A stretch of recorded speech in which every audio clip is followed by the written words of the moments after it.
একটা স্কুলের হেডমাস্টার, শীতের দিনে হাঁসের গায়ে চর্বি হয় না, হাঁস শীতের দিনে বেশি খায় লোক।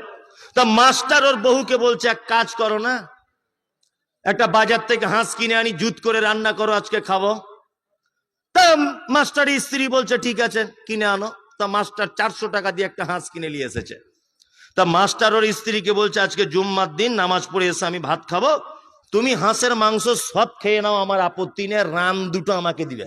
রান বুঝেন তো, এই রান দুটো আমাকে দিবে, তুমি সব খাবে। ওর স্ত্রী ওই লেগ পিস দুটো আমাকে দিবে। ওর স্ত্রী জুত করে রান্না করতে করতে একটু সেন্ট ভালো হয়েছে, ফটাম করে একটা রান ক্যাড়ম্যার করে খেয়ে নিয়েছে। মাস্টার বাড়ি এসেছে, ওর স্ত্রী ভাতের সামনে বাটি দিয়েছে, একটা রান দিয়েছে। একটা রান দেখে মাস্টার বলছে ওরে আর একটা রান কই? মাস্টারের বউ তখন বলছে তোমাকে চাকরি কে দিয়েছিল কহতো?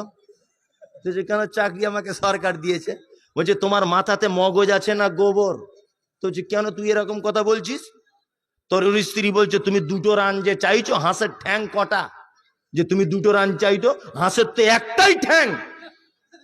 মাস্টার তখন বলছে ওরে আমি 30 বছর চাকরি করছি হেডমাস্টারের, বইয়ে পড়ছি হাঁসের দুটো ঠ্যাং, রাস্তাঘাটে দেখছি দুটো ঠ্যাং, আর এই মহিলা বলছে একটা ঠ্যাং। এটা আশ্চর্য ব্যাপার। তখন মাস্টার বলছে বিয়াদব মহিলা, আমি বলছি দুটো ঠ্যাং। ও তখন বলছে বিয়াদব লোক, কোথাকারে একটা ঠ্যাং। তর্ক করতে করতে মাস্টারের বহু বলছে যদি একটা ঠ্যাং প্রমাণ করতে না পারি আমি তোমার ভাত খাবো না। আর মাস্টার বলছে আমি যদি দুটো ঠ্যাং প্রমাণ করতে না পারি তা আমি বাকি জীবনের তোর গোলামি খাটবো। স্বামী স্ত্রী তর্ক করে হাঁসের ঠ্যাং চেক করতে যাচ্ছে। শীতকালে দেখবেন পুকুর পাড়ে হাঁস একটা ঠ্যাং তুলে বসে থাকে, দেখেছেন কেউ? হ্যাঁ, মাস্টারের বহু মাস্টারকে বলছে মাস্টার দেখো। মাস্টার তো দেখো বইয়ের কাছে, তাহলে আজকে হেরে গেলাম, কঠিন অবস্থা।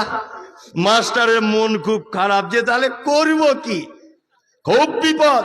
মেয়ে ছেলের বুদ্ধিটা দেখো, বেশি বইয়ের কাছে গিয়ে ঘরে ঘরে করবেন না, যখন তখন বিপদ করে দিবে। এই দেখুন মেয়ে ছেলের বুদ্ধি।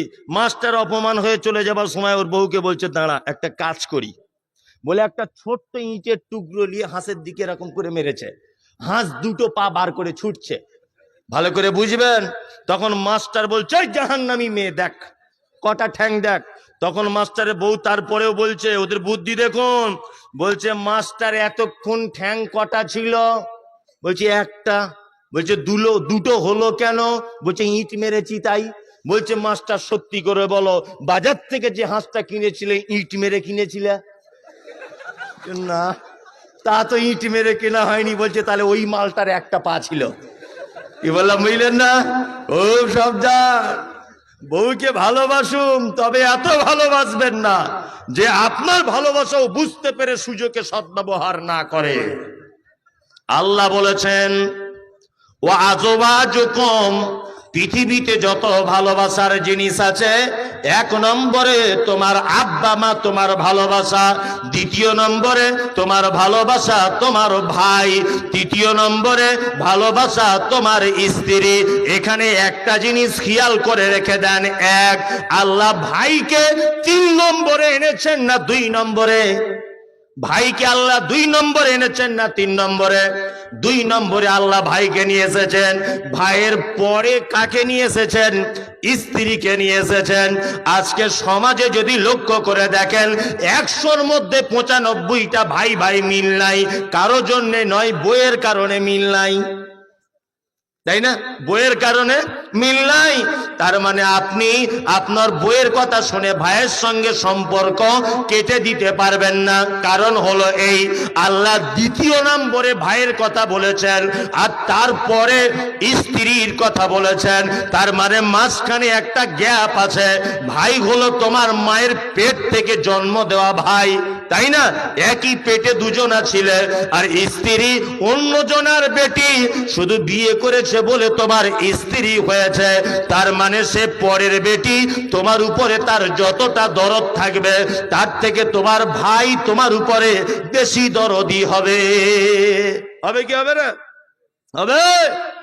ওয়া ইখওয়ানুকুম ওয়া আজওয়াজুকুম ওয়া আশীরাতুকুম, তোমার নিকট আত্মীয় যারা, তোমার বোন নিকট আত্মীয়, তাই না? তোমার মামা নিকট আত্মীয়, তোমার নিকট আত্মীয়রা হচ্ছে তোমার প্রিয়। ওয়া আমওয়ালুন ইকতারাফতুমুহা, তোমার উপার্জিত সম্পদ তোমার প্রিয়, টাকা তোমার প্রিয়, জমি তোমার প্রিয়, সোনা গয়না তোমার প্রিয়। অতিজারাতুন তাকশাউনা কাসাদাহা, তোমার ব্যবসা তোমার প্রিয়, এমন একটা ব্যবসা তোমার প্রিয় যে তুমি যদি আজান দিবে মসজিদে হাইয়া আলাস সালাহ, তুমি যদি মনে মনে ভাবো আমি নামাজ পড়তে চলে গেলে 5টা কাস্টমার কেটে যাবে, এই রকম লোক আছে না নেই? নামাজে গেলে 2টো কাস্টমার কেটে যাবে, তার মানে ব্যবসা তোমার কি মোহাব্বতের জিনিস। ওয়া মাসাকিনো তারজাউনাহা, তোমার বাড়ি এটা তোমার ভালোবাসার জিনিস।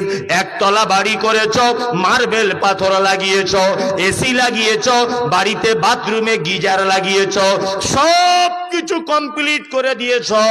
আল্লাহ বলেছেন অতিজারাতুম তাকশাউনা কাসাদাহা ওয়া মাসাকিনু তারজাউনাহা, তার শেষ পর্যায়ে তোমার বাড়িটা তোমার মোহাব্বত। আল্লাহ বলছে তোমার আব্বা, তোমার মা, তোমার ভাই, তোমার বেটা বেটি, তোমার স্ত্রী, তোমার ব্যবসা, তোমার বাড়ি, সব ভালোবাসাকে বাদ দিয়ে দিয়ে আহাব্বা ইলাইকুম মিনাল্লাহি ওয়া রাসূলিহি ওয়া জিহাদিন ফি সাবিলিহি, 3টে জিনিসকে বেশি ভালোবাসতে হবে। 1 নম্বরে হলো তোমার আব্বা মা, তোমার স্ত্রী, সব আগে যে কটার নাম করেছি সবার থেকে বেশি ভালোবাসা লাগবে আল্লাহকে। তারপরে পরে ওয়া রাসূলিহি, আমার রাসূলকে ভালোবাসা লাগবে। ও জিহাদিন ফি সাবিলিহি,